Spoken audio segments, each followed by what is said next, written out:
सहस्रशीर्षं देवं विश्वाक्षं विश्वशम्भुवं विश्वन्नारायणं देवम् अक्षरं परमं पदं विश्वतः परमान् नित्यं विश्वन्नारायणगुं हरिं विश्वमेवेदं पुरुषस्तद्विश्वमुपजीवति पतिं विश्वसात्मेश्वरगुं शाश्वतगुं शिवमच्युतं नारायणं महाज्ञेयं विश्वात्मानं परायणं नारायणपरो ज्योतिरात्मा नारायणः परः नारायणपरं ब्रह्म तत्त्वन्नारायणः परः नारायणपरो ध्याता ध्यानन्नारायणः परः यच्च किञ्चित् जगत् सर्वं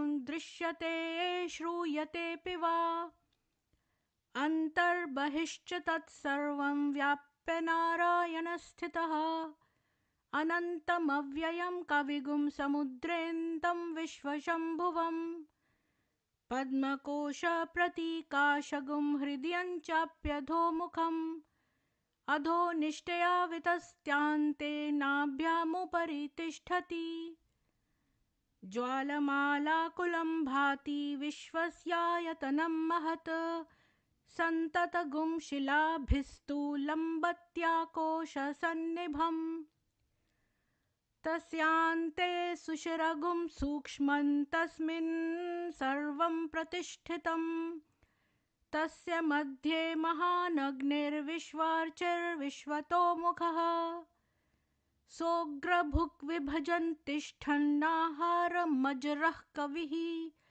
तिर्यगूर्ध्वमधश्चायी रश्मयस्तस्य सन्तता सन्तापयति स्वं देहमापादतलमस्तकः तस्य मध्ये वह्निशिखा अणियोर्ध्वा व्यवस्थितः नीलतो यदमध्यस्था विद्युल्लेखेव भास्वरा नीवारशूकवत्तन्वी पीताभास्वत्यनुपमा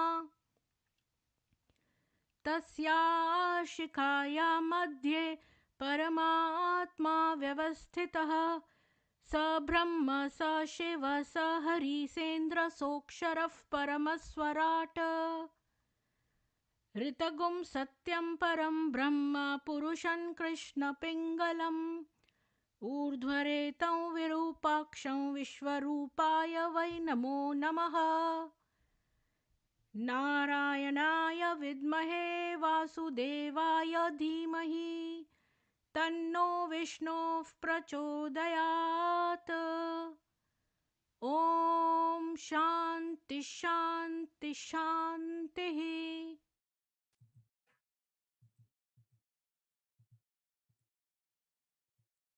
सभी को सुप्रभात और जय मां सरस्वती। आज हम सत्य साईं बाबा यौन उत्पीड़न की गवाही का पार्ट 2 करेंगे। बहुत लोगों की टेस्टिमोनीज हैं और कुछ लोग सोचते हैं कि भाई एक ही दो लोगों को जो है सत्य साईं ने अब्यूज किया। अभी तक हमने बहुत सारी मैंने आपको बताया था कि रॉबर्ट प्रेडी नाम के जो व्यक्ति हैं उन्होंने बहुत साल जो है वो सत्य साई के डिवोटी रहे थे और फिर उन्होंने ये देखा कि बहुत सारे लोगों को वो सत्य साई के ऑर्गेनाइजेशन में लेकर आए, तो इस वजह से उन्होंने सोचा कि उनका ये कर्तव्य है कि ये लोगों को उजागर करें कि एक्चुअली में ये सत्य साई है कौन। और बहुत लोगों के टेस्टिमोनीज आए कि वो यंग लड़कों को ले जाते थे और उनको पवित्र करना, यानी कि उनके साथ जो है होमोसेक्सुअलिटी के एक्ट्स करना और जो है ओरल सेक्स भी करना। और एक आध लोगों ने ये भी, एक लड़के ने कहा कि जो सत्य साई था उसने अपने वेजाइना में डाला, तो इससे पता चलता है कि उनके वेजाइना और मेल और फीमेल दोनों पार्ट्स हैं उनके बॉडी में, वो हर्माफ्रोडाइट हैं। तो ऐसे-ऐसी जो है टेस्टिमोनीज़ करी। तो हमने कुछ टेस्टिमोनीज़ लास्ट टाइम पढ़ी थी और तो मैं आप लोगों को आगे कंटिन्यू करती हूँ और मैं इसको बहुत सारे स्ट्रीम्स में नहीं करना चाहती हूँ। तो हमने अभी तक ये सारी टेस्टिमनी 27 में से हमने तालब्रुक की देख ली थी और ये देख ली थी कोनी लार्सन की, जो बहुत बड़ी टेस्टिमनी थी कि कैसे बेचारा वो गया। हमने कल उन 2 लड़कों के बारे में देखा था, एक ने तो फांसी लगा ली थी और उसके साथ उसके लिंग पर जो है वो ऑयल लगाया था, उसके लिंग को उसको मास्टरबेट किया था एक्सेट्रा। आज हम एक तो मैं आपको कल इसकी हमने पढ़ी थी, इसमें एक बात बताना भूल गई थी कि इसने एक साईं बाबा डिवोटी ओपी सुद्रानिया को बड़े बड़े विस्तार से समझाया कि भई ऐसा नहीं, ये जो हमने कल हांस का पढ़ा था, इसका टेस्टिमोनी हमने कल पढ़ा था हांस का, लेकिन इसने का ये पार्ट मैंने नहीं बताया था आपको हांस क्राकर का कि इसने खत लिखा उसके डिवोटी को, जो ये सोच रहा था कि खाली 2 लड़के को अब्यूज़ किया गया, लेकिन ऐसा नहीं है। और इस हांस ने ये कहा कि इसने कोई केस नहीं किया है साईं बाबा पे, क्योंकि ये तो एक कोई रेप तो करा नहीं है साईं बाबा ने, तो जो भी ये लोग एडल्ट्स हैं तो इनके कंसेंट से ही होता था, तो इस वजह से उसने ऐसा नहीं कुछ किया है और ना ही इसने ना ही होमोसेक्सुअलिटी वेस्टर्न देशों में कोई गुनाह है।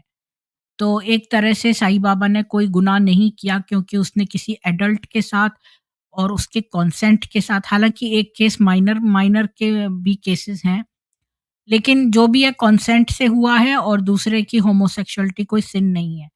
लेकिन उसने ये सारे अकाउंट्स टेस्टिमोनी जो हैं वो इसलिए दिए हैं ताकि बाकी लोग अवेयर हो जाएँ कि जब वो इसके आश्रम पे जाएँ तो वो क्या एक्सपेक्ट करें पहले से।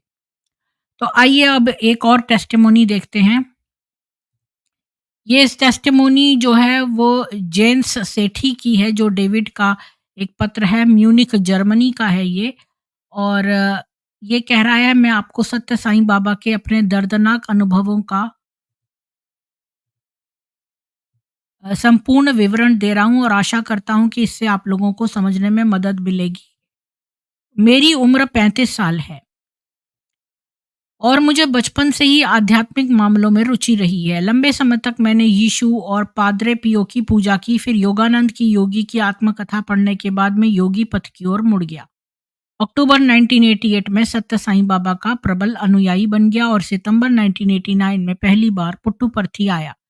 तब से मैं हर साल नियमित रूप से पुट्टुपर्थी जाता था और पूरी तरह से साईं बाबा की आभा में लीन हो गया था।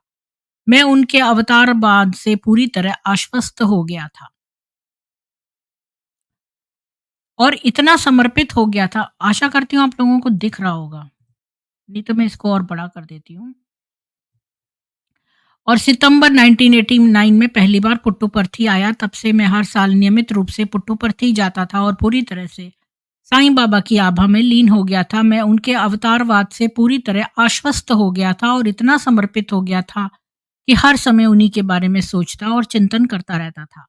1989 में मैंने टेल ब्रुक्स, यूएसए का एक युवा पुरुष पूर्व भक्त, जिसने साईं बाबा द्वारा उसके द्वारा किए गए यौन शोषण के बारे में लिखा था, कि लॉर्ड ऑफ द एयर पढ़ी, लेकिन मैंने विश्वास नहीं किया, ये सोचकर कि टेल केवल बाबा की निंदा करना चाहता है। मैं सिर्फ तथ्यों को नजरअंदाज कर रहा था। इन वर्षों में मेरे सैकड़ों दर्शन हुए थे, लेकिन कभी साक्षात्कार नहीं हुआ। 1993 में मुझे साईं बाबा की जीवन शैली और आश्रम की गतिविधियों पर थोड़ा संदेह हुआ। हर साल मैं महंगी नई इमारतें देख सकता था और महसूस कर रहा था कि व्यवसायीकरण बढ़ रहा है। 1996 में मैंने साईं बाबा को महंगी जैगुआर और बड़ी श्रेणी की मर्सिडीज और बीएमडब्ल्यू जैसी अन्य अन्य महंगी कारों में आश्रम से निकलते देखा, लेकिन मैं अब भी उन्हें युग का काली अवतार मानता हूँ। 17 जनवरी 1996 को मेरा पहला साक्षात्कार हुआ और उन्होंने बहुत दयालुता के साथ मुझे अच्छी बातें बताई, जैसे कि मैं तुम्हें सब कुछ दे दूंगा, और उन्होंने मेरे सिर को छुआ और सहलाया। उन्होंने कहा, मैं जानता हूँ आप अपने जीवन में और भविष्य वगैरह के बारे में निश्चित नहीं है। स्त्रियों से भी अप्रसन्नता, मुझे पता है, चिंता मत करो, इसके अलावा आपके कुछ बुरे विचार भी हैं, अच्छे नहीं। फिर उन्होंने कहा, मैं तुम्हें स्वास्थ्य, आध्यात्मिकता और जीवन के अनुसार सब कुछ देता हूँ, सब कुछ। मैं तुम्हें अनंत प्यार देता हूँ और मैं और आप और मैं एक हो जाएँगे। मैंने उसके वस्त्र को छुआ और उसने अपना हाथ मेरे सिर के ऊपर रखते हुए कहा, मैं तुम्हें अलग से एक साक्षात्कार देता हूँ। 17 जनवरी 1996 को मेरा पहला साक्षात्कार हुआ और उन्होंने बहुत दयालुता के साथ मुझे अच्छी बात बताई, जैसे कि मैं तुम्हें ये तो दोबारा से है। इसके अलावा तुम्हारे बुरे विचार भी हैं, अच्छे नहीं। फिर उन्होंने कहा, मैं तुम्हें स्वास्थ्य, आध्यात्मिकता और जीवन के अनुसार सब कुछ देता हूँ, सब कुछ। मैं तुम्हें अनंत प्यार देता हूँ, आप और मैं एक हो जाएंगे। मैंने उसके वस्त्र को छुआ और उसने अपना हाथ मेरे सिर के ऊपर रखते हुए कहा, मैं तुम्हें अलग से साक्षात्कार देता हूँ। 20 जनवरी 1996 को मेरा दूसरा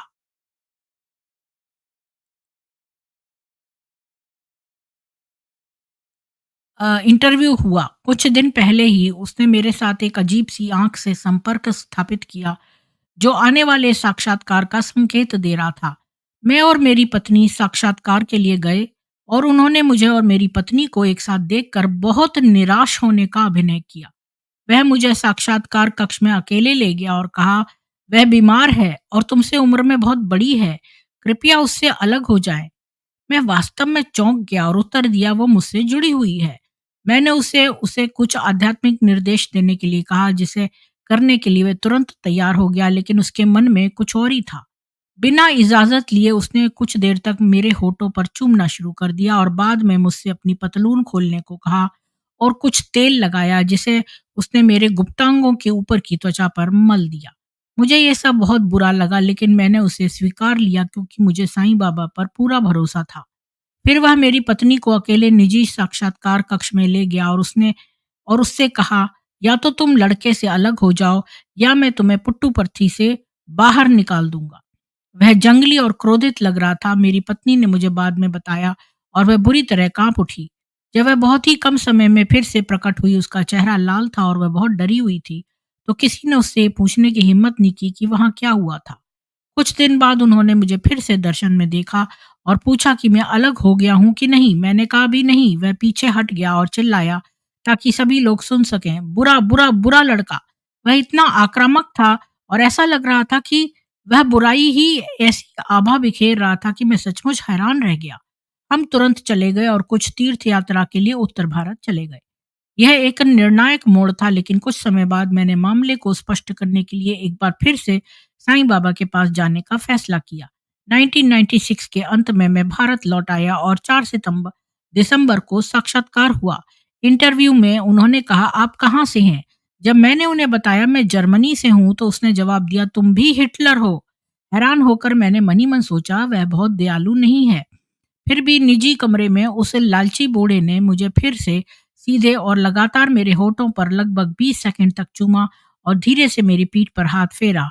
अब तक मुझे यकीन हो गया था कि कुछ बहुत गलत है। 28 दिसंबर को मुझे फिर से साक्षात्कार के लिए बुलाया गया और उन्होंने एक सोने की अंगूठी बनाई, जो उनके फूंकने के बावजूद मेरी उंगली पर अच्छी तरह से फिट नहीं हुई। निजी कक्ष में उसने आकर कहा, आओ, और पहले की तरह कुछ देर तक फिर से मेरे होठों को चूमा। इस बार मैंने विरोध किया तो वह चिल्लाया, डरो मत। मैंने कहा, मुझे कोई डर नहीं है। फिर उन्होंने कहा, यह अच्छा मौका है, कई लोग महीनों से इंतजार कर रहे हैं और नहीं मिलेगा। उसने मुझे चकित कर दिया।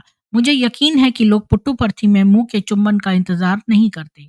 फिर उसका मूड एकदम बदल गया और मुझे थोड़ा डर जरूर हुआ। उसने मुझे अपनी पतलून उतारने का आदेश दिया, मेरी मक्खी खोल दी, मतलब जो जिपर है, फ्लाई कहते हैं उसको इंग्लिश में, और अपना दाहिना हाथ मेरी जांघिया में डाल दिया। दिव्य सत्य साईं बाबा ने बिना पूछे मेरे गुप्तांगों को छुआ और मालिश की। उसे कुछ इरेक्शन की उम्मीद थी, लेकिन ऐसा नहीं हुआ क्योंकि 70 साल के आदमी की मौजूदगी में मुझे कोई यौन उत्तेजना, कोई वासना महसूस नहीं हुई। मैं सचमुच घृणित था। फिर उन्होंने यह कहने की गुस्ताखी की कि ये बहुत कमजोर है, ऊर्जा बर्बाद मत करो। जब मैंने उसकी ओर देखा तो मुझे उसके बारे में सच्चाई का एहसास हुआ और मैं वास्तव में चौंक गया। उसके तुरंत बाद बिना कुछ कहे उसने मुझे कमरे से बाहर भेज दिया। जर्मनी में वापस आकर मैंने इंटरनेट पर गहन शोधन किया और जेड गे रहन का एक लेख देखा और समान अनुभव वाले किसी व्यक्ति को पाकर बहुत खुश हुआ। क्योंकि मेरे पास अभी भी पुट्टू-पर्थी में कुछ सामान था, मैं उसे लेने के लिए नवंबर 1999 में लौटा। वहाँ कुछ दोस्तों के साथ चर्चा करने के बाद अपने साथ 2 इंटरनेट पेज भी ले गया। दुर्भाग्य से एक महिला के हाथ यह सामग्री लग गई और वह उसे पुट्टुपर्थी पुलिस स्टेशन ले गई। फिर मैं वहां पुलिस के साथ कई पूछताछ से गुजरा। श्री रेड्डी ने बार-बार पूछा कि मुझे सामग्री कैसे मिली और पासवर्ड क्या होगा।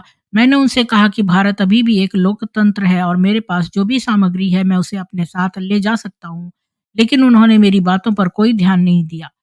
मैंने उनसे कहा कि मैं नेट में प्रवेश करने के लिए किसी भी पासवर्ड की आवश्यकता नहीं है और हर किसी को वहां सामग्री तक मुफ्त पहुंच है। उन्होंने मुझे एक पुलिसकर्मी के साथ एक ईमेल दुकान पर भेजा जो इंतजार कर रहा था, लेकिन हैदराबाद से जुड़े कंप्यूटर बहुत धीमे हैं और इसलिए मैं वेबसाइट में प्रवेश नहीं कर सका।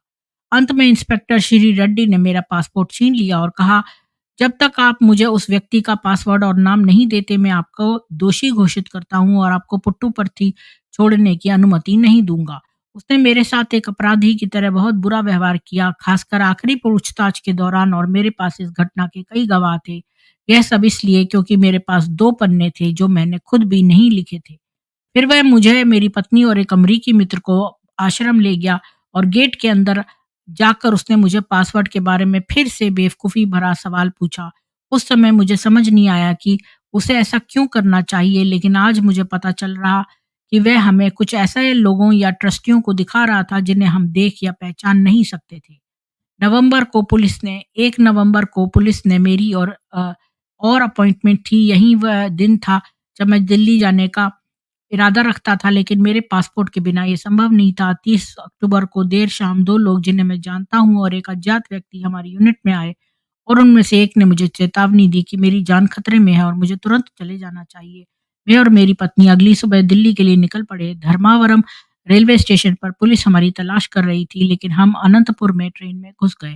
प्लेटफ़ॉर्म के पास एक पुलिस स्टेशन है जहाँ से हमें ट्रेन में प्रवेश करने के लिए गुज़रना था और उसी क्षण मैंने देखा कि मैंने अपनी पत्नी से अलग से ट्रेन में जाने के लिए कहा। मेरी पत्नी ने पुलिसकर्मियों के एक समूह को किसी की तलाश करने के बारे में करते हुए सुना और पासपोर्ट, दिल्ली और टेलीग्राम शब्द पकड़ लिए। हम गंभीर खतरे में थे, लेकिन सौभाग्य से मैंने एक भारतीय की तरह कपड़े पहने थे और पहचान से बच गया। इसलिए हम भाग निकले और दिल्ली पहुंचे और तुरंत जर्मन दूतावास गए। उन्हें अपना अनुभव बताने के बाद मुझे एक यात्रा दस्तावेज मिला और दूतावास के अधिकारी ने कहा कि एक विरोध पत्र भारत सरकार को भेजा जाएगा। उन्होंने मुझे बताया कि ऐसा कृत्य गैरकानूनी है और वे ऐसे मामले के बारे में जानते हैं। मैं आपको सूचित करना चाहता हूँ कि पुट्टुपर्थी के पुलिस स्टेशन में पुलिसकर्मी के पास एक मेज के नीचे एक दराज में विदेशी और भारतीय दोनों पासपोर्टों का एक गुच्छा था और एक बार मैंने उसे अपने हाथों में उसके हाथों में देखा था। यह सिर्फ एक अवलोकन है, मुझे नहीं पता वे किसके थे। पुट्टुपर्थी में इस भयावह समय के दौरान मेरी मुलाकात एक इतालवी इटालियन जोड़े से हुई जिन्हें हम जानते थे और उन्हें यह बताने की कोशिश की कि साईं बाबा के साथ साक्षात्कार में मेरे साथ क्या हुआ था। उन्होंने बस अपनी आंखें बंद कर लीं और महिला चिल्लाई, चुप रहो, साईं बाबा हमारे भगवान हैं और अभी सभी बुरी कहानियां सच नहीं है। फिर वे मुकर गए। इन्हीं लोगों ने मुझे कई साल पहले बताया था कि उन्हें आश्रम में कभी शांति नहीं मिलेगी और वे इसे समझ नहीं पाए, लेकिन वे उन लोगों की बात नहीं सुनेंगे जो इसे बेहतर जानते हैं। कोई भी संभवतः कल्पना नहीं कर सकता कि जब तक ये सब हो रहा था मुझे कैसा महसूस हुआ होगा। मुझे सब कुछ कष्ट सहना पड़ा। मैं रुवांडा के एक पूर्व सैनिक से मिला जो बहुत लंबा और सुंदर है। उस व्यक्ति का भी साईं बाबा के यौन उत्पीड़न का किया था और उसने मुझे अपनी कहानी बताई। वह शादीशुदा है और उसकी जापानी पत्नी कट्टर साईं बाबा समर्थक है। उनका एक बच्चा है, वह पूरी तरह से उस पर निर्भर है और उसे साईं बाबा से मुक्त होने का कोई रास्ता नहीं दिख रहा है। उन्हें साईं बाबा की ओर से अंगूठियां, कंगन, सोने की घड़ी जैसे कई उपहार दिए गए हैं।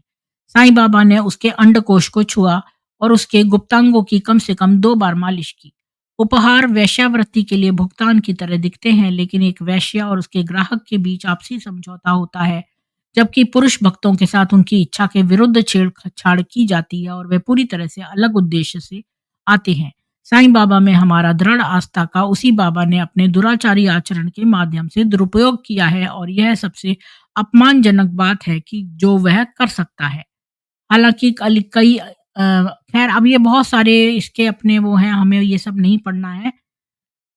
मुझे तो बस यही पढ़ना था कि उसका सेक्सुअल क्या प्रॉब्लम है। तो हमने यहाँ पर एक और टेस्टिमोनी देखी कि कैसे ये उसके प्राइवेट पार्ट्स पर तेल की मालिश करता था और दूसरा हमने ये देखा कि वहाँ की जो पुट्टुपर्थी की पुलिस है, वो भी इसने अपने कर रखी थी। जैसे कि ब्रह्म कुमारियों के यहाँ भी है कि ब्रह्म कुमारी भी तो पुलिस को अपने अंडर में रखते हैं।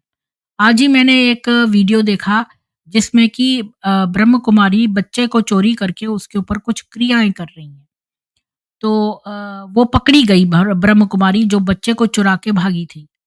तो इस तरह से बहुत सारी ये लोग गलत गतिविधियों में संलग्न हैं और मैं आजकल इनकी गीता का अध्ययन कर रही हूँ जो सो कॉल्ड सच्ची गीता है। तो वो मुझे उसकी छोटी कॉपी मिल गई है एक जो मैं उसका चैप्टर वाइज़ कर रही हूँ। तो अभी मैंने पहले अध्याय के कुछ श्लोक ही देखे हैं। तो फिर जब मैं उसको पूरा अध्ययन करके रिसर्च करके कंपेयर कर लूँगी तब मैं उसके ऊपर स्ट्रीम करूँगी। तो अभी वापस चलते हैं, हमने इतने सारे टेस्टिमोनीज़ पढ़ लिए हैं,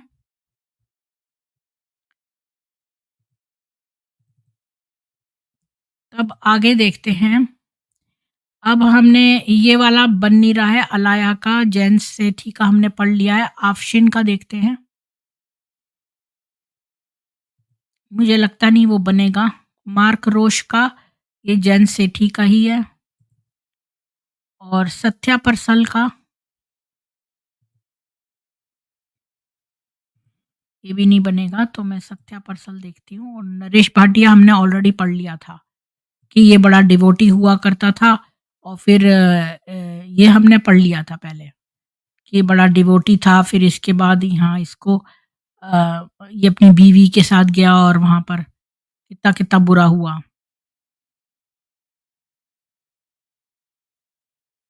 और ये ब्लड बैंक में काम करता था, ये डिवोटी था लेकिन जब इस एक 17 साल के लड़के के साथ साईं बाबा ने किया तो या उसके पास गया साईं के पास कि भाई जब एडल्ट हैं तुम्हारे पास मेरे जैसे तो तुम्हें इसके साथ करने की क्या ज़रूरत है? तो उसने कहा जो ईश्वर कर रहा है उसको तुम मत वो करो। अब इनका देखते हैं, ये है अल्रिच ज़िमरमैन, इसका भी शायद मैंने पढ़ लिया था पहले वाले दिन। तो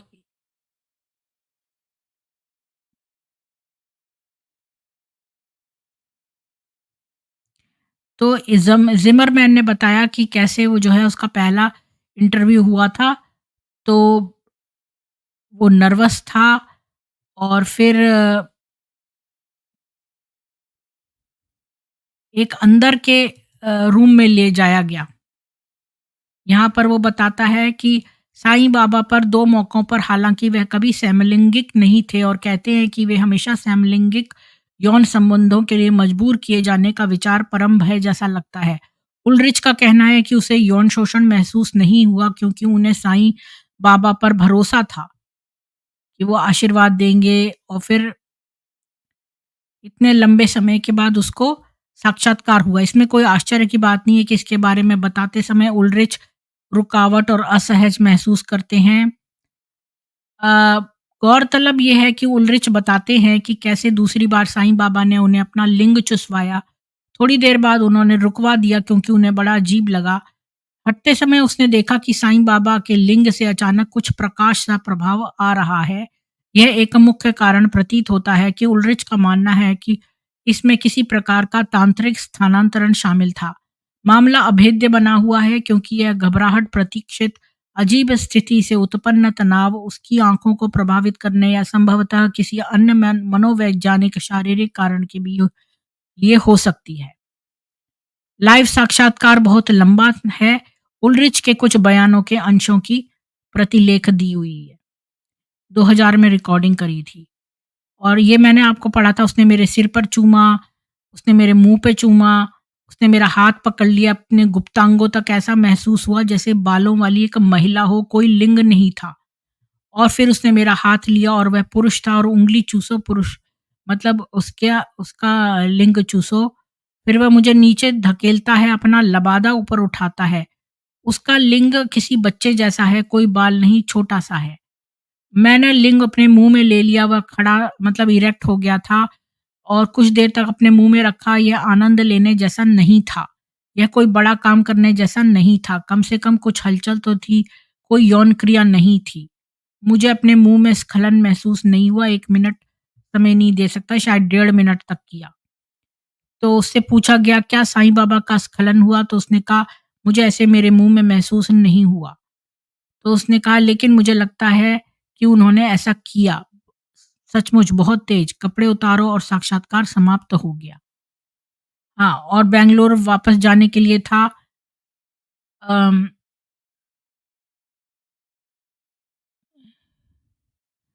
तो बस हमने ये सारे अनुभव उल्रिच के भी पढ़ लिए थे।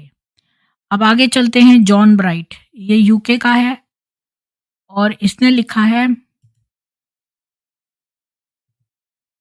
कि मैं एक अमरीकी हूँ और 1996 तक, अब इसको मैं थोड़ा-सा और बड़ा कर देती हूँ।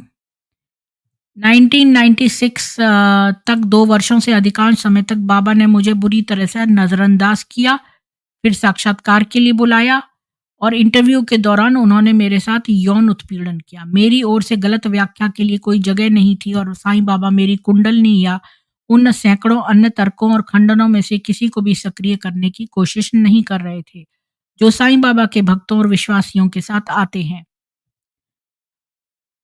इसके अलावा यह एकमात्र नश्वर व्यक्ति के अशुद्ध अहंकारी सीमित दिमाग का मामला नहीं था, जो एक शुद्ध ईश्वर पुरुष की गलत व्याख्या करता है, जिसके कार्य इतने विशाल और जटिल अनंत मन से पैदा होते हैं कि यह सीमित मानव की क्षमता से परे है। सटीक निर्णय लेने या समझने का मन, उसकी हरकतें उसकी यौन संतुष्टि के लिए थी।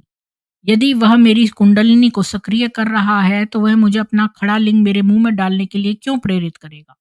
यहाँ एक और पॉइंट है, यदि उसकी इच्छा के बिना घास का एक तिनका भी नहीं हिलता, तो हम युवकों की कुंडलिनियों को सक्रिय क्यों नहीं कर सका?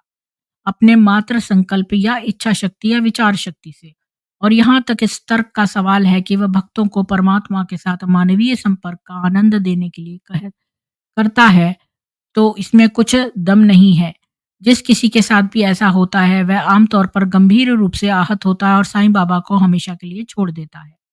मैं स्वीकार करता हूँ कि उत्पीड़न की कहानियों पर मतलब विश्वास करना ये नहीं है। अब मैं इसके आगे पढ़ती जाती हूँ, क्योंकि मैं बहुत ज़्यादा इसको डिटेल में नहीं पढ़ना चाहती।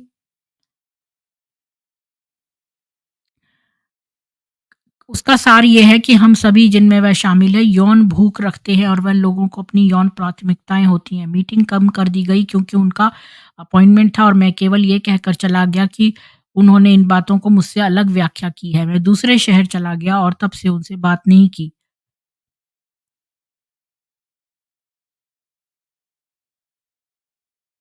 अच्छा, साईं बाबा की नात्मक कहानियों से अवगत थे। उन्होंने कहा उन्हें उनमें काफ़ी गुस्सा नज़र आया। फिर बिना विस्तार के उन्होंने बताया मुझे भी ऐसे ही अनुभव हुए हैं। एक पुराने साईं मित्र ने बताया ये बात। एनीवेज़ तो अ, जैसे ही मैं घर चला गया, मैंने सोचा कि मेरे दोस्त ने सोचा होगा कि मैं समलैंगिक जीवन शैली चुनने के अधिकार पर हमला कर रहा हूँ। यह मामला नहीं था, मैं एक ऐसे व्यक्ति पर हमला कर रहा था जो भगवान होने का दावा करता है, जो सभी सांसारिक इच्छाओं से मुक्त होने का दावा करता है, लेकिन साथ ही नियमित रूप से युवा पुरुषों और लड़कों से उनकी इच्छा के विरुद्ध छेड़छाड़ करता है। भले ही मैंने इस आधार को स्वीकार कर लिया कि वह एक अद्भुत अद्भुत था, फिर भी साईं बाबा की गतिविधियों को माफ नहीं किया जा सकता। हम्म,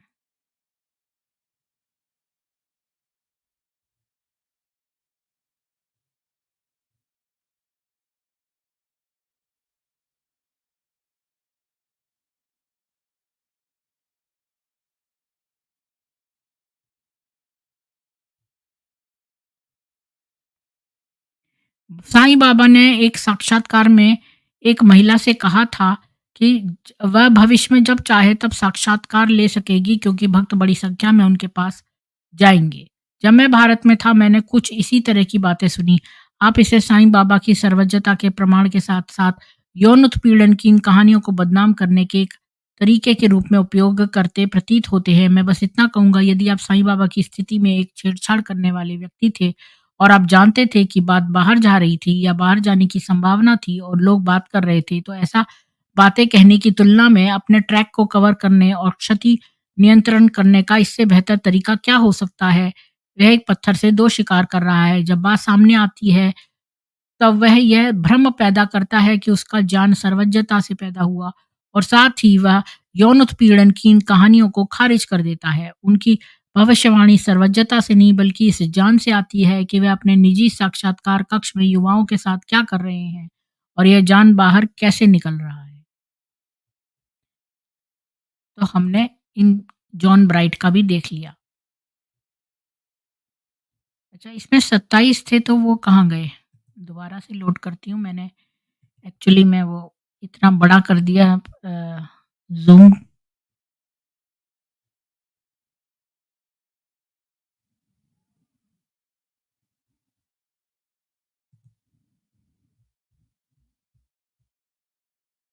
अच्छा, बाकी के गायब हो गए।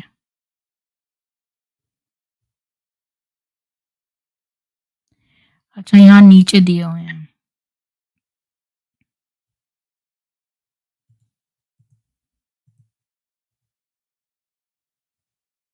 सत्य साईं बाबा ने अपने ऑडियंस को बताया कैसे 3 लड़के जो हैं उनके बेडरूम में सोते थे। अपार्टमेंट में नहीं बल्कि उनके बेडरूम में।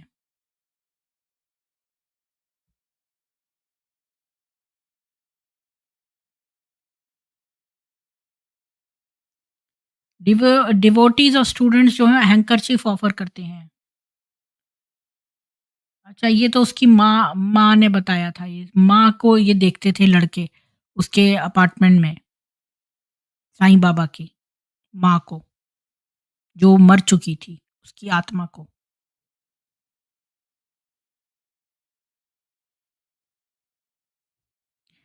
तो इसने कहा I asked VKN about the boys who slept in Sai Baba's room. इसको मैं हिंदी में कर देती हूँ। कुछ साल पहले मैंने बेल्जियम के एक प्रोफेसर डॉक्टर गैब्रियल स्पिलर्स को समझाने की कोशिश की थी। उनकी दृढ़ राय कि साईं बाबा के समलैंगिक संबंध थे सच नहीं हो सकती। मैंने वीकेएन के उन लड़कों के बारे में पूछा जो साईं बाबा के कमरे में सोते थे और वह स्पष्ट रूप से असहज थे। उन्होंने कहा कि यह एक परंपरा थी। मैंने मान लिया कि वह एक आध्यात्मिक गुरु द्वारा दिया गया वरदान था। उन्हें अपने पैरों, टांगों आदि की मालिश करने की अनुमति दी गई थी। इसलिए मैंने उनसे यह पूछने के बारे में कभी नहीं सोचता कि वास्तव में क्या असामान्य नहीं था जैसा कि पश्चिम में है। उन्होंने यह ज़रूर कहा कि भारत में समलैंगिकता को उतना असामान्य नहीं माना जाता जितना कि पश्चिम में। यह अजीब है कि भारत में समलैंगिकता कानून के विरुद्ध है लेकिन पश्चिम में यह लंबे समय से कानूनी है और यहाँ तक कि इसे कानून द्वारा संरक्षित भी किया गया है। अ मैंने वीकेंड से उन लड़कों की उम्र पूछी। मुझे याद है उन्होंने उनकी उम्र लगभग 18 से 20 साल बताई। उन्होंने मुझसे पूछा कि क्या इस तथ्य में पश्चिम में कोई समस्या पैदा होगी? क्या इसमें कुछ गलत है? मैंने कहा अगर लड़कों की उम्र कम होगी तो निश्चित रूप से एक बड़ी हलचल पैदा करेगा। वह काफ़ी निराश दिख रहे थे और कुछ देर तक चुप बैठे रहे जैसे कि शब्द नहीं मिल रहे हों। यह उनके लिए बड़ी असामान्य स्थिति थी। जो कोई भी उनकी निजी तौर पर मिला है वह अच्छी तरह से जानता है। जून का प्रवचन सत्य साईं बाबा के दादा कोंडामा राजू के विषय पर जारी रहा जिसके बारे में उन्होंने दावा किया था कि उन्होंने पुनर्जन्म से मुक्ति प्राप्त कर ली है। फिर भी ईश्वर अम्मा की तरह वे भी अपने शरीर में साईं के दर्शन करते हैं। यह कहानी शायद ही मुक्ति या मृत्यु के बाद की स्थितियों के बारे में साईं बाबा के अन्य कथनों से मेल खाती है कि शरीर चला जाता है और आप प्रकाश हैं, वही मुक्ति है, मेरा दूर हो जाता है। अच्छा, ये ईश्वर अम्मा जो उनकी माँ है उनके बारे में बता रही हैं। क्यों एक अभेद्य किले में एक सीढ़ी रहित दूसरे मंजिल के अपार्टमेंट में छिप कर रहना चाहिए? बंद लिफ्ट और हर जगह सुरक्षा गार्ड जिसमें कई सादे कपड़ों में थे। दिलचस्प बात यह है कि सही बाबा ने भी खंडन किया। स्वामी कभी नहीं सोते। आधी रात को वो लाइट बंद कर दें और बिस्तर पर आराम करें क्योंकि अगर लाइट जलती है तो भक्त इकट्ठा हो जाते हैं।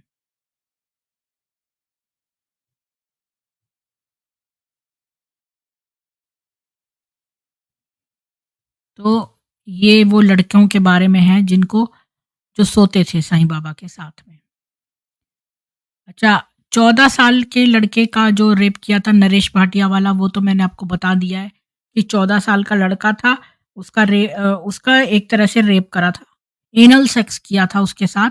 तो वो जो नरेश भाटिया था वो डॉक्टर था जो ब्लड बैंक में काम करता था। उसने साईं बाबा से कहा जब तुम्हें एडल्ट तुमको मिल रहे हैं तो बच्चे के साथ करने की क्या ज़रूरत है? तो फिर उसने कहा कि देखो ये तो ईश्वर की वो है, मर्ज़ी है। अच्छा, बहुत सारे मलेशियन लोगों का भी है। मलेशिया का लॉयर हरिराम जयराम, जो कि सत्य साईं बाबा का डिवोटी था, और जो गुरु है वो मलेशियन स्टूडेंट्स को भी सेक्सुअली अब्यूज़ कर रहा था। और ब्रीफ समरी में यहाँ पर मैं आपको दिखा देती हूँ। संक्षेप में हरिराम जयराम ने कहा कि 4 मलेशियाई छात्रों में से वह जानते थे जिनका साईं बाबा ने शोषण किया था।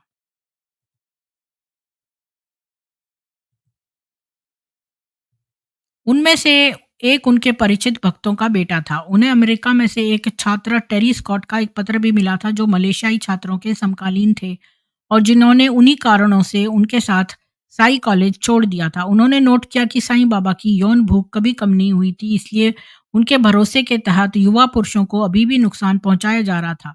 जयराम ने यह भी बताया कि कैसे उन्होंने यह स्वीकारोक्ति प्राप्त की कि पेनांग के कृष्ण मंदिर में संत सत्य साईं बाबा के चित्र पर जो राख कथित तौर पर लगी थी, उसे गम के साथ चित्र पर चिपका दिया गया था ताकि साईं बाबा के भक्तों की संख्या बढ़ाने में मदद मिल सके, जिसमें यह शामिल है बहुत सफल रहा। हालांकि उनका मानना था कि साईं बाबा की तस्वीरों पर लगी सभी राख नकली नहीं थी। उन्होंने भारत के छात्रों के साथ इस मुद्दे को उठाया जब वह कथित यौन शोषण की जांच कर रहे थे, जिसके बाद एक छात्र ने कुछ राख ली और उसे एक तस्वीर पर फेंक दिया, जिससे यह हो गया चिपकाया हुआ बिना गोंद के। 16 जून को जयराम ने बताया कैसे साईं बाबा ने स्पष्ट रूप से अपने पत्नी के हार को एक अंगूठी में बदल दिया। 1980 के बाद जब वह असंतुष्ट हो गए तो उन्होंने सोचा कि हार एक कीमती धातु का था और मूल्यवान था, जबकि अंगूठी एक बेकार चीज थी। यानी साईं बाबा ने एक कीमती हार ले लिया इसकी पत्नी का, जयराम की, और एक बेकार सी अंगूठी बदले में दे दी। उन्हें पता चला कि साईं बाबा के पास ऐसी वस्तुओं का सप्लायर मदुरई का रामनाथन चट्टियार था। 1980 की अपनी जांच के दौरान विशेषकर एक मलेशियाई छात्र द्वारा उन्हें विश्वास हो गया कि साईं बाबा कोई शक्तिहीन व्यक्ति थे। वाह! ये भी एक बात है। मतलब कि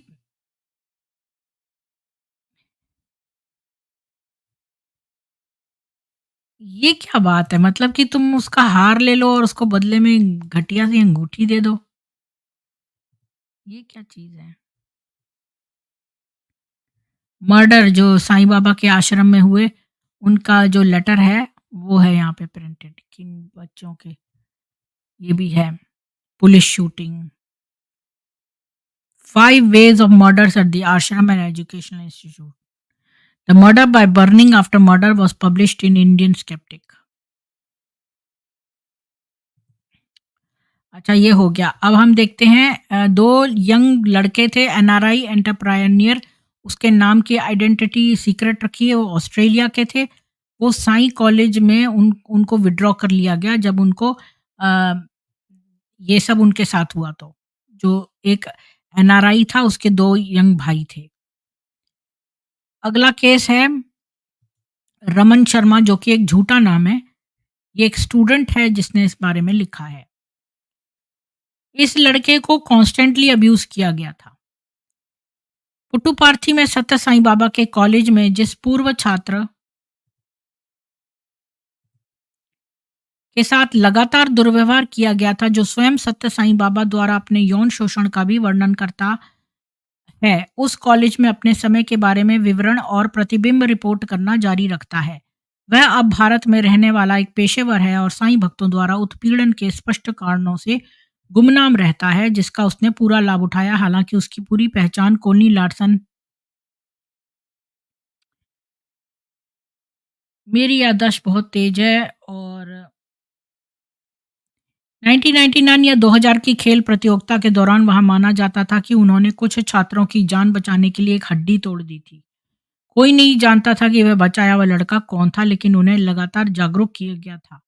संकाय ने कहा कि उसकी मां साईं के छात्र को बचाने के लिए अपना दिव्य हाथ तोड़ दिया था। जब साईं बाबा इस बकवास को अपने प्रवचन के रूप में बोल रहे थे तो पूरा हॉल आंसुओं से भर गया था। लेकिन हम में से जो अंदर के लोग थे वे अंदर से मुस्कुरा रहे थे, क्योंकि हम सभी जानते थे कि यह एक प्रहसन और गंदा बकवास था।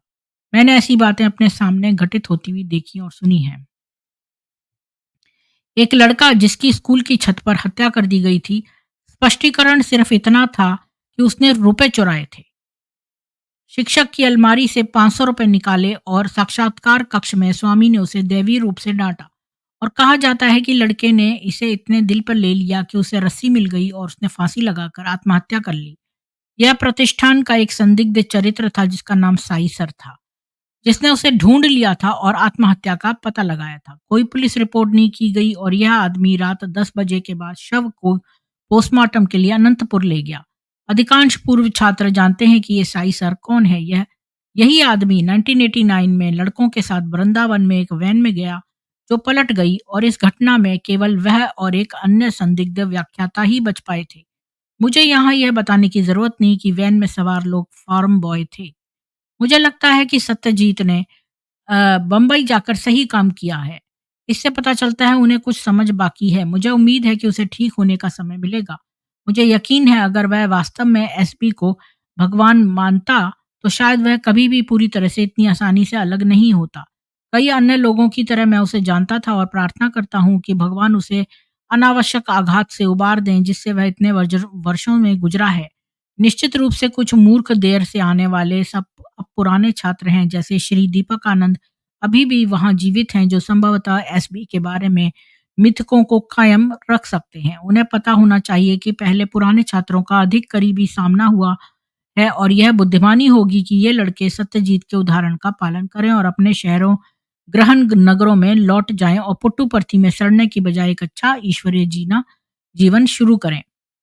उस स्थान के बारे में जहां सत्य साईं बाबा ऑन रिकॉर्ड लेख में महिलाओं के बारे में उल्लेख किया गया था, मुझे लगता है श्री वेद नारायण स्कूल में संस्कृत शिक्षक जैसे कुछ बूढ़े लोग उन महिलाओं या महिलाओं को फंसाते थे जो अपने करीबी लोगों की वासनाओं को पूरा करती थी।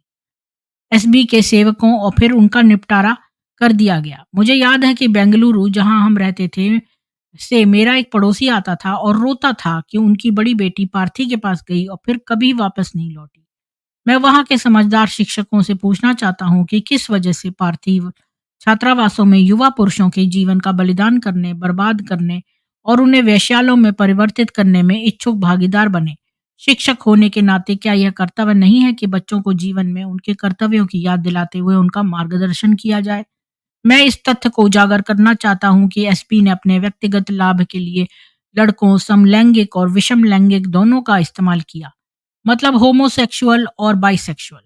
और एक पुराना छात्र होने के नाते जो अब लगभग सीधा है, मैं दावे के साथ कह सकता हूँ कि एसपी के कुछ समलैंगिक भक्तों की भावना के विपरीत फिलिस क्रिस्टल जैसे छद्म मनोवैज्ञानिक की एसपी केवल अपने स्वार्थी आनंद के बारे में चिंतित था और अपने हॉस्टल फायर बॉयज के गंदे माहौल में सड़ रहे युवा किशोरों की समस्याओं का हल नहीं कर रहा था।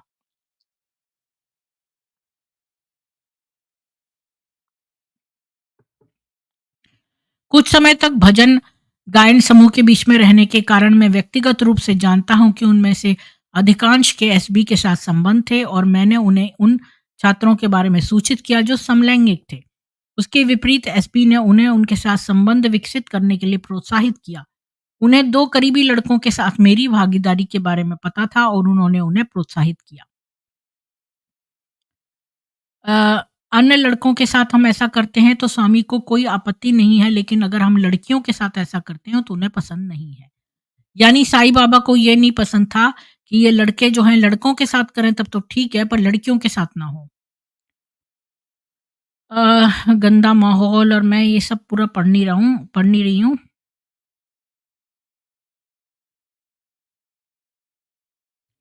मैं निश्चित रूप से जानता हूँ कि शाकाहारी सत्य साईं बाबा वास्तव में मछली खाने के शौकीन थे। यह तथ्य मुझे उनके एक बहुत करीबी लड़के ने बताया था और हो सकता है कि वह इस अंधविश्वासी कहावत पर विश्वास करते हों कि मछली खाना एक तरह के व्याग्रा के समान है।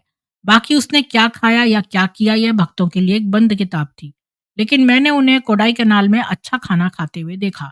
कोडाई का बंगला रहस्यमय तरीके से बनाया गया है और एसपी का कमरा निश्चित रूप से पेंट्री अलमारी से जुड़ा हुआ था जहां मूर्त रूप ले जाने वाली चीजें रखी जाती थी।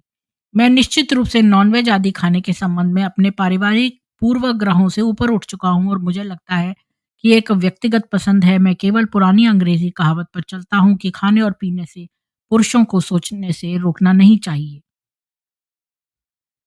खैर, ये रमन शर्मा नाम के एक फ़ेक नेम से लिखा है एक स्टूडेंट ने, जो वहाँ रहता था। अब जीएम पसंद, इसका देखते हैं। ये एक्स साइज़ स्टूडेंट है, जो कहता है कि इसने हज़ारों का मोलेस्टेशन किया है।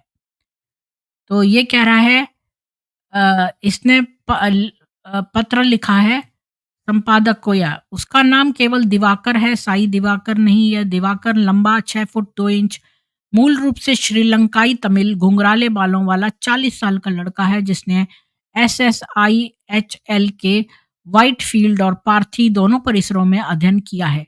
यानी ये साईं बाबा के जो हॉस्टल्स या वो हैं उनमें ये था। वह स्वर्गीय एक सुरेश कुमार के साथ साक्षात्कार कक्ष में ड्यूटी करते थे। उन्हें आमतौर पर एसपी द्वारा कुछ महत्वपूर्ण कार्य दिए जाते हैं। उनकी माँ एक लंबी 6 फुट सांवली महिला डॉक्टर है जो तलाकशुदा है और एसएस अस्पतालों में काम करती है। दिवाकर पार्थिव वृंदावन के सबसे क्रूर समलैंगिकों में से एक है। आप उसे हमेशा युवा छात्रों के साथ हाथ पकड़कर घूमते देख सकते हैं। जब भी मौका मिलता है वह उनके साथ छेड़छाड़ करता है। उसने सैकड़ों युवा लड़कों के साथ छेड़छाड़ की होगी, लेकिन वह व्हाइट फील्ड में आज़ाद रहता है। संयोग से उनका विवाह स्वर्गीय एन राधाकृष्णन की बहन से हुआ, जिनकी 90 के दशक के शुरुआत में हत्या कर दी गई, और वह व्हाइट फील्ड में स्वर्गीय राधाकृष्णन द्वारा गुप्त रूप से बनाए गए घर में रहते हैं और बेंगलोर में एक एसपी भक्त कंपनी में मेडिकल ट्रांसक्रिप्शनिस्ट के रूप में काम करते हैं। तो ये है एक लड़के के बारे में। और दिवाकर पार्थिव वृंदावन में सबसे अधिक लालची समलैंगिकों में से एक है। तो ये एक स्टूडेंट है जो श्रीलंकन है और वहाँ पर काम करता है, और वो राधा कृष्णन की बहन से मैरिड था और राधा कृष्णन की हत्या हो गई थी। वास्तव में एक भूख समलैंगिक क्या है, मतलब एक हंग्री समलैंगिक। और यह लेखक कैसे तय कर सकता है कि पार्थिव वृंदावन के पूरे क्षेत्र में सबसे अधिक लालची कौन है? तो ये सब शायद उसके ऊपर। पाकिस्तान, भारत और अरबी देशों में पुरुष हाथ पकड़ने की प्रवृत्ति रखते हैं। तो ये उसका डिफेंस करा है किसी ने।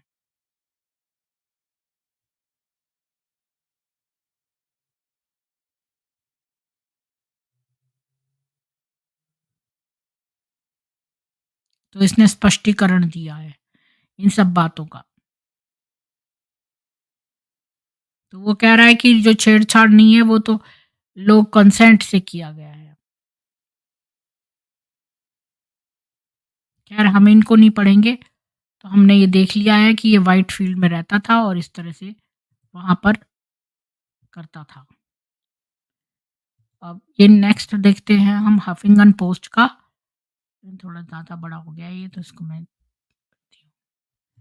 इसको भी हिंदी में कर लेते हैं।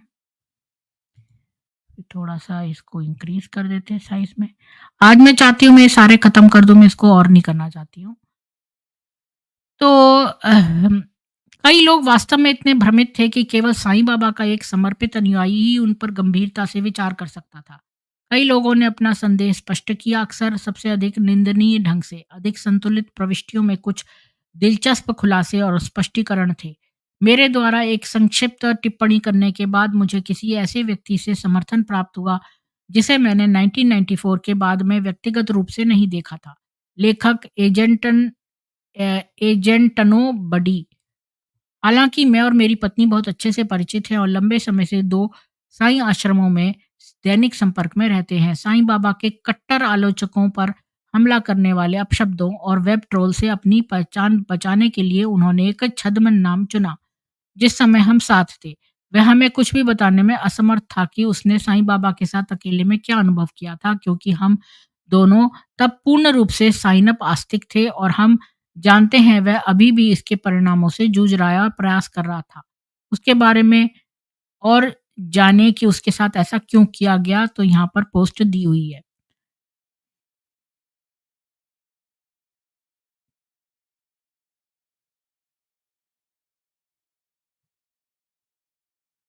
तो यहाँ पर ये कह रहा है वो subjected to sexual healings, it caused severe cognitive dissonance. तो इसको, सॉरी ये क्या हो रहा है? और बड़ा नहीं हो सकता ये?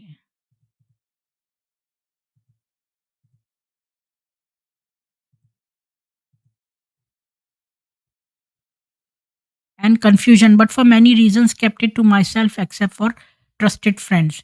तो ये बहुत समय बाद इसने ये बात लिखा है कि इसको भी कई बार सेक्सुअल हीलिंग के लिए बुलाया गया है, और इसको बीमारी थी कॉग्निटिव डिसोनेंस की, और ट्विन डिल्यूजन ऑफ शेम, मतलब इसको कुछ लज्जा की प्रॉब्लम थी, और मतलब शर्म की, और ये सोचता था ये स्पेशल है। तो जितना इसने स्टोरी सुनी थी तो उतना ही ये क्वेश्चन करने गया। तो 18 साल बाद ये इंडिया गया कि ये कुछ क्लैरिफिकेशन ले। 6 महीने वहाँ रुका, लेकिन साईं बाबा ने इससे कोई इंटरैक्ट नहीं किया। वापस घर आया, तो जब इसे पता चला कि लोग मर रहे हैं और आश्रम के नीचे ही दबा दिए जाते हैं, और लोकल पुलिस उन्हें तंग कर रही है जब वो आश्रम में होते हैं, तो फिर कितनी सारी मेरी जैसी स्टोरीज़ थी। तब साईं बाबा ने पब्लिक स्पीचों में कहा कि ये सब जो हैं झूठी कहानियाँ हैं जो मॉडर्न डे जूडास के लिए, और साईं बाबा जो है वो झूठ बोल रहा है, और लोगों को जो है वो विशेषली वो मना कर रहा है शेयर करने से। तो फिर इस वजह से मैंने अपनी जो है बातें बत शेयर करी, मेरी लाइफ डैमेज हो चुकी है, और मैंने सोचा कि सत्य साईं बाबा के सर्कस में मैं और एनर्जी ना डालूँ, और मेरे अंदर डीप रिस्पेक्ट है जो लोग लड़ रहे हैं उससे, और उनके ऊपर खूब अटैक किया गया है। अच्छा, इसने और कुछ नहीं किया।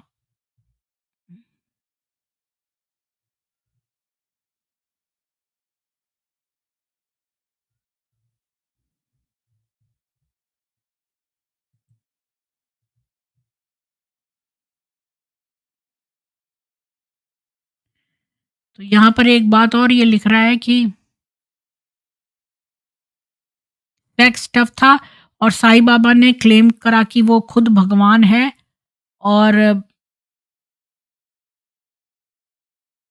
कि भाई पैसा उसके आश्रम में नहीं पोर हो रहा है, लेकिन टीचिंग्स उसकी फिर भी अच्छी हैं।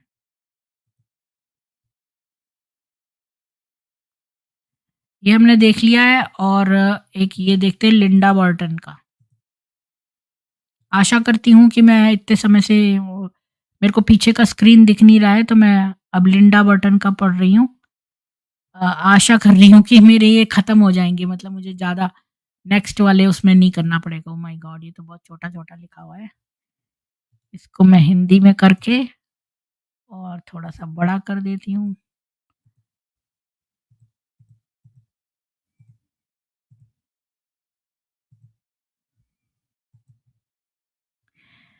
कृष्ण कुमार, मैं तब तक साईं बाबा का भक्त हुआ करता था जहाँ तक मेरे प्रेमी को एक निजी मुलाकात नहीं दी गई। जब मैं उसे अंदर ले गया और उसके साथ यौन संबंध बनाने के लिए कहा, मेरा बॉयफ्रेंड हैरान रह गया। उसने मना कर दिया और बाहर आ गया। मेरा बॉयफ्रेंड विषम लैंगिक है, मतलब कि वो बाइसेक्सुअल है, मतलब लड़की और लड़की दोनों से कर सकता है। हम दोनों ने पुट्टू-पार्थी छोड़ दिया, क्योंकि उसके बाद हमें साईं बाबा के ठगों ने धमकी दी थी। हम दोनों 23 साल के थे। हमें एहसास हुआ कि हमें जाना होगा, इसलिए अपनी काल्पनिक दुनिया में मत रहो, जागो। मुझे यकीन है आपको यौन रूप से दिलचस्पी नहीं है। अ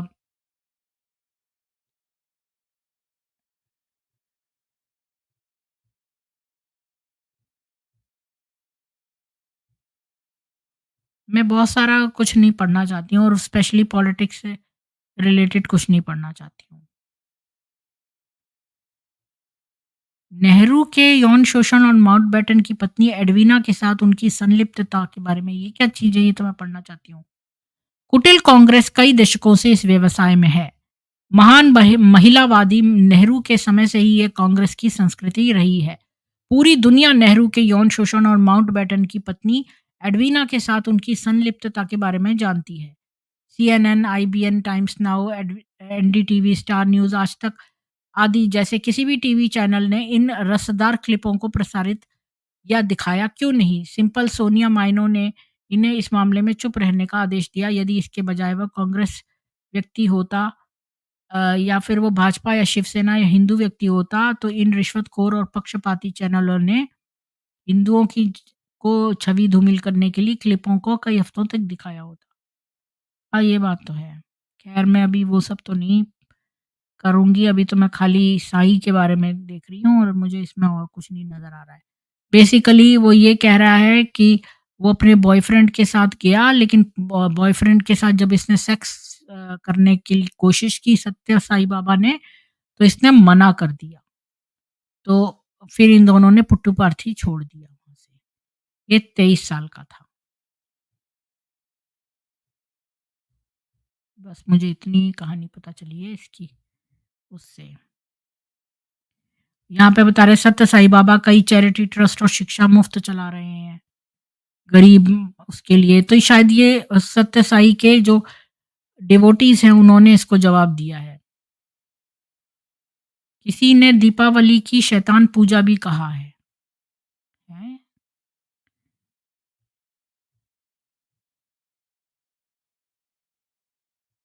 फर्जी धोखाधड़ी करने वाले जादूगर, बच्चों से छेड़छाड़ करने वाले साईं बाबा पर मुकदमा चलाया जाना चाहिए और उसे जेल भेजना चाहिए। गोल्टिस भारत में एक विशेष प्रजाति है, वे जो कुछ भी करते हैं उसमें पूर्णतः धोखेबाज होते हैं। वर्ष 2009 की शुरुआत सत्यम के बदमाश राजू और उसके साथी आंध्र गैंगस्टर्स के खबरों से हुई, जिन्होंने सत्यम से 20,000 करोड़ की लूट में उसका समर्थन किया था। इनमें से किसी को भी अभी तक सजा नहीं सुनाई गई है। इसमें कोई आश्चर्य नहीं, क्योंकि धोखाधड़ी वाले हैदराबाद में इसी तरह का काम होता है। अच्छा, ये शायद न्यूज़ है और गणेश द्वारा न्यूज़, ये सब न्यूज़ें हैं। मीडिया में सत्य साई बाबा को बेनकाब करने की हिम्मत नहीं है, जिन्होंने बीबीसी की तानिया दत्ता के जांच के अनुसार कई युवकों के साथ छेड़छाड़ और यौन संबंध बनाए और हत्याओं में शामिल रहे हैं। इस आरोप पर विचार क्यों नहीं किया जाता? उन्होंने प्रधानमंत्री को अपने पैरों पर गिरवा दिया है। हम्म, चलिए, तो ये भी खत्म होता है। अब देखूं मैं पोलिश मैन इसका रह गया है बस, ये लास्ट है शायद, ये और देख लेते हैं। चलो आज मुझे खुशी है कि 1 घंटे में ये बाकी सारे निपट गए, क्योंकि ये सारे सुन कर मैं भी जो है ना परेशान आ गई हूँ। सेम सेम चीजें हो रही हैं और कितनी शर्म की बात है ये, दुःख की बात है। वो 14 साल के लड़के के साथ जो किया वो तो महापाप था। तो मोहम्मद बनता जा रहा था। इसको मैं हिंदी में कर देती हूँ। अब ये लास्ट है इसका। ये कह रही है क्रिसमस 1997 से कुछ समय पहले, इसको और बड़ा कर देती हूँ शायद आपको और अच्छा दिखाई देगा। क्रिसमस 1997 से कुछ समय पहले एक बेहद सक्षम और प्यारी व्यक्ति, जिसके साथ मैंने पुट्टुपर्थी में अनाथों के बीच में काम किया था, मारिया क्रॉस, एक पोलिश फिल्म और मंच अभिनेत्री और व्यवसायी महिला, उत्सुकता से मेरे पास आई। जब वह पोलिश सत्य साई संगठन की नेता है। अब मतलब पोलैंड में जो इनका संगठन है उसकी नेता है, और साईं बाबा को बेनकाब करने में अपनाए गए रुख के परिणाम स्वरूप एक मित्र को खोने का मुझे सबसे ज्यादा अफसोस है। मारिया मेरे पुराने मित्र वालिया के रेस्टोरेंट मालिक साईं बाबा के पूर्व प्रमुख माली थे। मैं मुझसे मिलने के लिए एक 20 वर्षीय विवाहित पोलिश व्यक्ति को लेकर आई। वह आदमी उस समूह का सदस्य था जिसका वह नेतृत्व कर रही थी, यानी कि उसके संगठन की जिसकी वो हेड थी, उसमें एक पोलिश आदमी भी था जिसको वो इससे मिलवाने लाई थी। व्यथित और भ्रमित था और मारिया चाहती थी कि मैं मदद करूं। उन्होंने हमें बताया कि हाल ही में उनके साथ साक्षात्कार में साईं बाबा ने छुप कर उसका लिंग पकड़ लिया था। मैंने उसे कहानियां सुनाकर दृढ़ किया, जिसका उद्देश्य उसे यह विश्वास दिलाना था कि इस कृत्य का अवश्य ही कोई आध्यात्मिक कारण होगा। इनमें से एक का संबंध एक भारतीय मलिशाई से था, जिसने लगभग 1980 में मुझे उस साक्षात्कार से बाहर आने तक का इंतजार करने के लिए कहा था, जिसके लिए वह अकेला था। एक अकेले साक्षात्कार के एक दुर्लभ उदाहरण में सत्य साई बाबा ने उसे बुलाया था, और 1 घंटे में सुबह के दर्शन का समय काफी बीत चुका है, जब आमतौर पर लोगों को साक्षात्कार के लिए बुलाया जाता है। उसने मुझे पहले ही अपनी चिंता बता दी थी। वह कई महिलाओं के लिए अप्रतिरोध्य था और वह निश्चित रूप से उनका विरोध नहीं करता था। बाहर निकलने पर लगभग 3/4 घंटे बाद उसने मुझे बताया कि साईं बाबा उसे अकेले एक साक्षात्कार कक्ष में ले गए, उसकी पैंट उतरवा दी, पवित्र राख यानी विभूति निकाली और उसके लिंग पर लगा दी, जैसा कि कई साईं भक्तों ने किया है। मैंने इसे एक उपचार के रूप में लिया, उग्र हार्मोन को शांत करना, जैसा कि ये था। यह साईं भक्तों की एक बहुत ही विशिष्ट प्रतिक्रिया है जब वे अपने दोस्तों या जाने-माने और भरोसेमंद परिचितों द्वारा साईं बाबा के जननांग संचालन के विवरण की सत्यता के बारे में आश्वस्त होते हैं। हालांकि कई देशों के भारी संख्या में खातों से पता चलता है कि साईं बाबा ने कई दशकों से संवारने का अभ्यास किया है, जिसे परिभाषित किया गया है कि प्रक्रिया बाल उत्पीड़न करने वाले द्वारा अक्सर छेड़छाड़ का उपयोग किया जाता है, जिसका उद्देश्य पीड़ित या संभावित पीड़ित की यौन शोषण के प्रति प्रतिरोधक क्षमता को कम करना होता है। विशिष्ट संवारने की गतिविधियों में पीड़ित बच्चे का विश्वास हासिल करना या पीड़ित को आगे के दुर्व्यवहार के प्रति असंवेदनशील बनाने के लिए बच्चे के शरीर की सीमाओं का धीरे धीरे उल्लंघन करना शामिल है। इसका मतलब ये है कि पहले साक्षात्कार में थोड़ा-सा छूना, फिर अगले में थोड़ा और बढ़ जाना।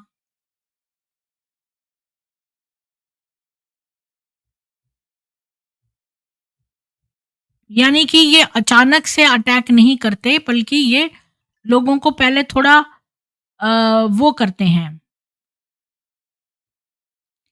मतलब थोड़ा-सा उनको सहज महसूस हो और वो थोड़ा आश्वस्त हो जाएँ, इसके बाद ये धीरे-धीरे अपना यौन शोषण करते हैं। मतलब एकदम से बाबा उसके ऊपर अटैक नहीं कर देते, पहले उसको ट्रस्ट में लेते हैं, मतलब ये है। और ये चीज़ें धीरे-धीरे होती हैं। ऋतिक सनातनी जी, आपको भी नमो नारायण। विजय यादव जी, जय सनातन। उत्तम पडाया जी, जी तो आप आज बीके के ऊपर नहीं हैं। मंजीत सिंह दवे जी, आपको भी नमस्ते। देवताओं ने सोम रस पी के अमर हो गए, शिव को भी सोमनाथ कहते हैं। Then what is the meaning of Som? देखिए, जो वीर्य होता है हमारी सबकी बॉडी में, पुरुष की बॉडी में वीर्य और महिलाओं की बॉडी में रज उत्पन्न होता है। तो जब हम प्राणायाम करते हैं तो वो ऊपर को चढ़ता है और उसी को सोम कहते हैं। जब वो बॉडी में यूज़ होता है तो वो सोम बन जाता है। और सोम नाम की एक औषधि लता भी है। अ, बच्चा चोर बीके, हाँ, मैंने आज ही वीडियो देखा। मैं आप लोगों के साथ जो है शेयर करना चाहती थी, लेकिन यहाँ पर दिखा नहीं सकती, प्रॉब्लम ये है। जय Shri Ram Rupesh ji. ARG Som has multiple meaning. Somnath चंद्र देव के नाथ भगवान शिव। यहाँ सोम मीन्स चंद्र। देखिए, सोम का मतलब मैंने बता दिया, वीर्य या रज अकॉर्डिंग टू वेदास। अम, नहीं, एआरजी में जब अपना खत्म कर लेती हूँ तभी मैं आंसर करती हूँ एंड में। मतलब शुरू में से मैं सबके क्वेश्चन लिखते ही नहीं आंसर करती। ये लिखने वाला कौन है? वो क्या चीज़ लिखने वाला? मुझे समझ नहीं आया। आज जो मैंने टेस्टिमोनीज़ पढ़ी हैं, ये रॉबर्ट प्रेडी के पेज पर मौजूद हैं। जिन्होंने जो साईं भक्त रहे हैं बहुत साल तक, फिर उनको लगा कि उन्होंने बुरा किया, तो वो उसको कंपनसेट करने के लिए उन्होंने वेब पेज बनाया है, जहाँ जो भी सत्य साई से पीड़ित लोग हैं, वो अपने-अपने टेस्टिमोनीज़ लिखते हैं। प्रीत जी, जय सनातन वैदिक हिंदू विश्व। जी, बिल्कुल, ब्रह्मकुमारी के आजकल मैं वो पढ़ रही हूँ उनकी गीता, तो मैं बहुत जल्दी ही कंपैरिज़न करूँगी। जय श्री राम उमा शंकर जी। मोमो के प्रेत सत्य साईं बाबा में आते होंगे। ये सब वही वासना के नबी। मोहम्मद जो था वो समलैंगिक भी था, लेकिन वो बाइसेक्सुअल था। ये खाली होमोसेक्सुअल है।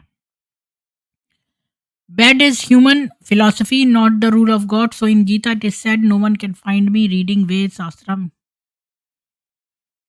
खैर, अभी हम वो नहीं डिस्कस कर रहे, अभी तो हम खाली ये डिस्कस कर रहे हैं। सुभद्रा ओली जी, आपको भी राम राम। इंदिरा जी, राम राम। जय माँ सरस्वती। प्लीज़ इस सबको लाइक शेयर कर दीजिए। एआरजी पता नहीं कौन से वेद और गीता आपने पढ़े हैं, क्योंकि गीता जी में स्वयं भगवान कृष्ण कहते हैं कि वेदों के कंप्लायर, समस्त वेदों को जानने वाला और समस्त वेदों के द्वारा जानने योग्य हूँ। अम, सनातनी जी कह रहे हैं हर हर महादेव। जग्गी वासुदेव भी हिंदुओं को बेवकूफ बना रहे हैं, योग और जान बांटने का ढोंग करने वाले सदगुरु से। नहीं नहीं नहीं, ऐसा कुछ नहीं है। सदगुरु बहुत ज्ञानी हैं, बहुत ज्ञानी हैं, लेकिन जो वो अली मौला पर डांस कर रहे थे वो मुझे नहीं अच्छा लगा। सनातनी जी पास्ट में पोल्ट्री फार्म का बिजनेस चलाने वाले अच्छा, मुझे नहीं पता ये बात कि वो पोल्ट्री फार्म का बिजनेस चलाते थे। सभी को राम राम स्वास्तिक जी। तो अभी किसी को कोई क्वेश्चन पूछना है? ये बोल रहे हैं रमज़ान मुबारक महीना किसके लिए है और कौन-सा शैतान कैद होता है जो रमज़ान का महीना ख़त्म होने के इसके ऊपर एक स्ट्रीम करी ना शायद आदम ने या साहिल ने।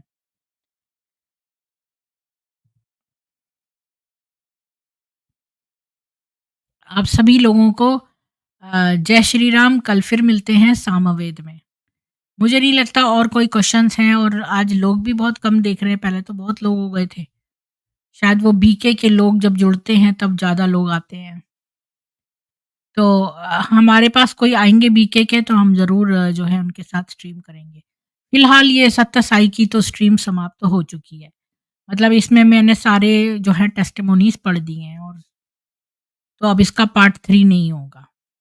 इस बात की मुझे खुशी है, क्योंकि इनके गंदगी पढ़-पढ़ के मेरा मन भी खराब हो गया था। सभी को बहुत साधुवाद। और कोई सत्य साईं के बारे में बात करना चाहता हो, इंदिरा जी आपको कुछ बोलना हो लास्ट में सत्य साईं के बारे में, तो आप आके बोल सकते हैं। और फिर मैं 1 मिनट वेट करूँगी, फिर मैं क्लोज़ कर दूँगी नहीं तो।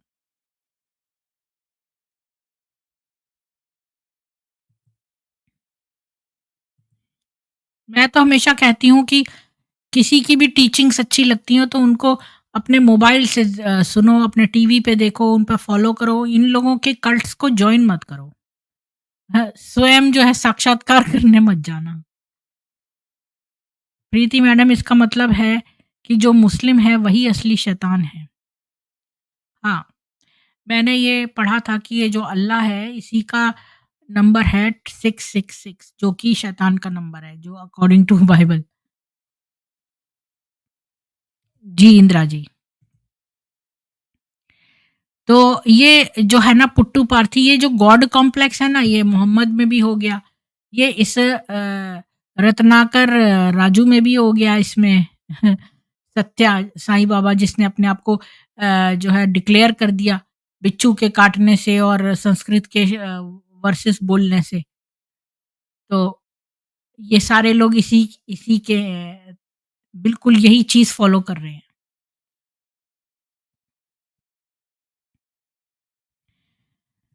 रमज़ान के महीने में शांत रहते हैं और रमज़ान के बाद कत्ल करने निकल पड़ते हैं, तो इसका मतलब कि वही शैतान है। हाँ, वो तो हैं ही। तो ये जो बीके वाले हैं और ये जो पुट्टू पर्थी, अच्छा बीके वालों का जो मैंने अभी वीडियो देखा है कि बच्चा चुरा के ले गई वो, और उसके ऊपर क्रियाएँ कर रही थी, तो ये डेफ़िनेटली वशीकरण तो कर। इंदिरा जी भी जॉइन हो गए हैं, तो वो भी अपने कुछ बातें बोल देंगे। सत्य साईं इंदिरा जी आपको राम-राम। आप कभी आंध्र प्रदेश में पुट्टपर्थी गए हैं?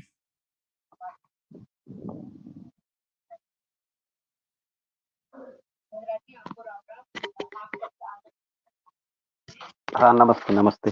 जी। आप कभी गए हैं पुट्टुपार्थी?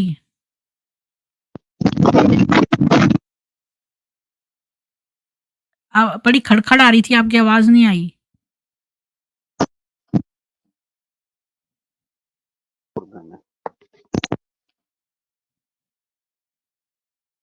प्रॉब्लम था उसको भी मैंने ये कर दिया। तो देखिए अ, क्या बताएँ बड़े-बड़े लोग भी इस पाखंडी के पीछे पागल की तरह भाग रहे थे। जो बड़े-बड़े प्रोफ़ेसर्स हैं, करोड़पति हैं, शिल्पपति हैं, वो सब इसके पीछे भाग रहे थे और इसको पता नहीं भगवान के ऊपर का दर्जा दे दिया था, जबकि ये बंदे को कुछ भी पता नहीं था। और जो भी वो बोलता था, बस अपने मन से उल्टा-सीधा बोल देता था। अब मेरी आवाज़ आ रहा है क्या? आ लगता रही है है, आ आवाज़ रही नहीं है, आ रहा है। आ रही है, आ रही है। मेरी आवाज़ नहीं आ रहा, मैं वो ये करके बैक करके दोबारा जॉइन करता हूँ। नहीं, नहीं, आ रही है, आवाज़ आ रही है। हेलो? नहीं, आवाज़ नहीं आ रहा है। आ रही है आपकी आवाज़।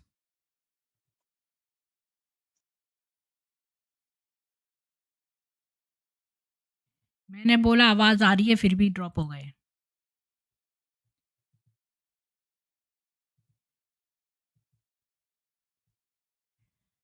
तो स्वास्तिक जी आपको आके कुछ बोलना है तो जल्दी आ जाइए।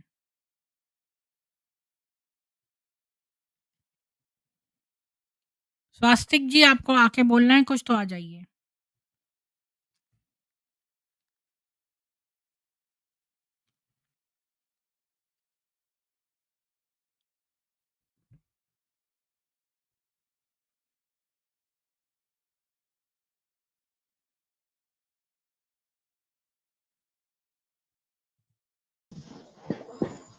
जी, बोलिए स्वास्तिक जी।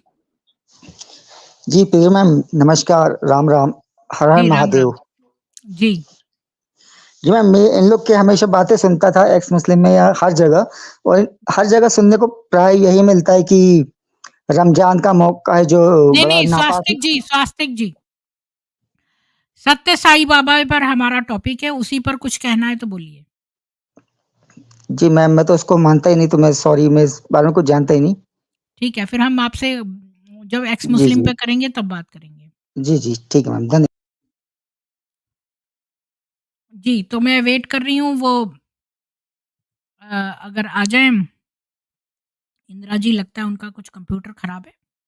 तो मैं ये स्ट्रीम क्लोज़ करती हूँ। आप सभी इसको लाइक करिए और ज़्यादा से ज़्यादा शेयर करिए। कल फिर मिलते हैं सामवेद में।